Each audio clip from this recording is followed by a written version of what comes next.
Thanks for coming. A couple quick comments, as we always do, and without any hesitation or with deepest gratitude to our incredible fans and support. And the Buckeye Walk was incredible.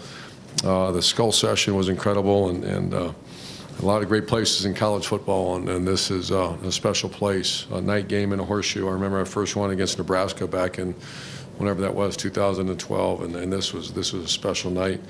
Player of the game was our offensive line. With a lot of respect for our opponent. Their defensive line, one of the best in the country. Lead the nation in sacks, tackle for loss, etc. And our offensive line played well. We're down 5 receivers right now, so we went with a lot of 2 tight ends, and that kind of gave them a hard time in the run game. So Marcus Ball has really earned a right to play around here a little bit the way he works. And Dontre was dinged up. I think he'll be full speed. Played a little bit, but he should be full speed by next week. Johnny Dixon still not full speed. Then you lost Noah, Corey Smith, and I think there's one other one. Paris Campbell. And Paris Campbell was out because of a sprained knee. So I thought they did very good. But Zeke and the offensive line took control of that game, and I thought JT came in and played great. Ran for 100 yards, and he obviously gives you that the dual threat, which is when you're bogged down a little bit. He did a great job. So I'll answer any questions for you. On the left there, Austin. Urban, you mentioned the dual threat, and maybe that's what Penn State was giving you. But when you see a performance like what JT turned in, how can you maybe go back to Cardale after that, after 4 touchdowns and all that yardage? Well, we're the last, I just read we're 6 for 6 in the red zone again, so that's 12 for 12 the last 12 times we've been in there. And that's, first of all, it's a lot of times in there, which is good. The second thing is just I'm going to evaluate it and let you guys know on Monday and go from there. On the right, Tim. Yeah, Urban, when you sent JT in, y'all had the ball at the 25-yard line there late in the third quarter. That seemed to be a change, obviously. What was your instructions to him? And what did you tell him you wanted third quarter? Yeah, third quarter. 3:18 left, I think. At y'all's 25-yard line. Wasn't it before that? Well, you had sent him into 31 earlier than that on a previous. Instruction, what were the instructions? Yeah. Go play really good. You're facing a defense that, like I said, they started blitzing our tails off, and they're very good players. That's one of the best defenses in the country. And statistically, they are. In personnel, they are. And so we had to have some neutralizers, some equalizers, and we had some misfires in the throw game. And then we started really blocking them, and I mean really blocking them. And I thought Ed Warner did a really nice job developing that run game, and but JT managed it very well. And the threat of the option obviously seemed to be the what? It seemed to be the threat of the option was what kept Nassib a little bit at home and stuff like that. Well, the quarterback run that's an equalizer. Option and quarterback run are equalizers, and you have to have equalizers in offensive football. And if it's a downfield throw, which they weren't giving it to us, we tried a few of them. But the equalizer was, especially when they start moving, is when you can read a defender and he pulls it and he goes. Had some big plays from that. Front row left, Bill. Could you evaluate Cardale's play, and also how was Joshua Perry? Josh Perry has an ankle sprain. I'll know more later in the week. Cardale was 9 of 15, not bad, 84 yards, but they were defending the pass pretty well, and we had a few misfires. But I'll reevaluate that this week and keep going. Best thing about 7-0, Bill, is what? Chance to go 8-0. Just remember that.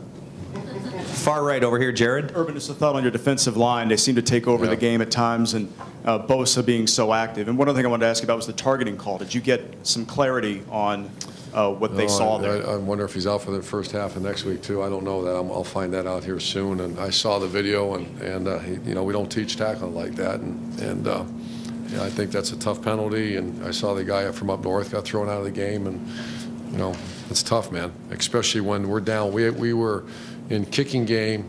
We had guys playing positions they never played because we lost Booker, Josh Perry, and Cam Williams, and it was tough duty. And your defensive line, as in particular Bosa, the night they had. I thought he's really good tonight. I don't know. Did he get any sacks tonight? Yes. He had 3 tackles for loss and a sack. Yeah. I think he's playing at a very high level. Maybe statistically doesn't have some of these other numbers, but he's extremely disruptive. And I know Luke called up Adolphus Washington, and he played very well. But I think our D-line played well. We just obviously giving up a lot of yards rushing, and that's a little bit alarming. Far left, Doug. Urban, obviously everyone could see how the offense really clicked in a lot of ways.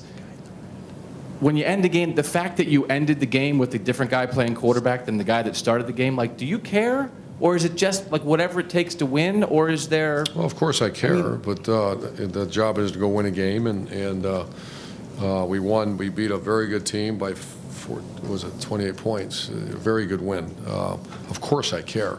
I mean, I don't know if maybe that's not the right phrase, but like I guess sort of the whatever it takes to win kind of Absolutely, idea. whatever it takes to win, and that's, I don't know, someone else should be standing here if there's some other purpose of our job, and that's, first of all, I care about these players, and then you're darn right win a game at all costs, however you want to do it, and however you can do it, and the offensive job is to secure the ball. Do we have any turnovers tonight? No, that's 2 games in a row, and we're 6 for 6 in the red zone. So I'm extremely pleased with this. But I want to make sure that decide you care big time about these guys, because like I said, there's a lot of people in that locker room that are very invested, have done a lot of great things. So I do care, but our job is to go win. And I know this is weird. You were getting ready for a game. Did you see the end of Michigan State or hear about it at all? I heard about it, and my goodness, I just saw there was a fumbled punt or something like that as time ran out. This league's tough, man. This league is the East Division of the Big Ten. A lot of respect for those teams. And final questions over here to the right, Clay. Coach, you think JT is quicker than he was a year ago? And the pop pass, did you call Tebow? Jump pass. Jump pass, I'm sorry. Pop pass. Did you, that's what my dad called it, I'm sorry.